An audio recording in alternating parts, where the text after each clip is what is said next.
अपन दीवाना के दिलावा अपन दीवाना के दिलावा तू पवनी।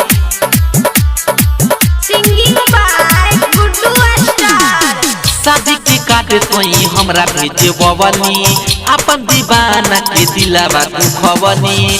शादी के काटे तोई हमरा भेजे बवनी अपन दीवाना के दिलावा तू खवनी। हमरा से भेलो जाने कवन कसूर हमरा से भेलो जाने कवन कसूर कह दिल चकना चूर जा चाही जानू तो हमारा से दूर कह दिल चकना चूर जा चाही जानू तो हमारा से दूर जान तो हमारा से दूर जान तो हमारा से दूर। डीजे नीरज बाबू पहाड़पुर चटियानी। हमरा साथी जियई मरई के खैले रही कसम गे इतना जल्दी सब भूल गलही भेली बेरहम गे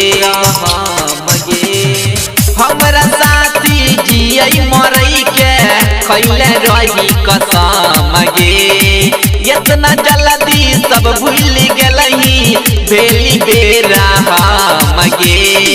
जखम देली तोई भरपूर जखम देली तोई भरपूर कह दिल चकना चूर जा चाही जानू तो हमारा से दूर कह दिल चकना चूर जा चाही जानू तो हमारा से दूर जान तो हमारा से दूर जान तो हमारा से दूर। डीजे नीरज बाबू पहाड़पुर चटियानी। गुड्डू स्टार के साफ करई छी जाने तू घात गे रंजन पंकज लाई के आई तो दुआरा बारात गे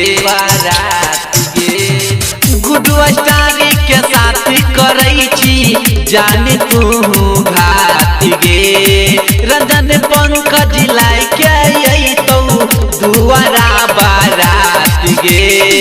राइटर रंजीत के कली मजबूर राइटर रंजीत के कली मजबूर कह दिल चकना चूर जा चाही जानू तो हमारा से दूर कह दिल चकना चूर जा चाही जानू तो हमारा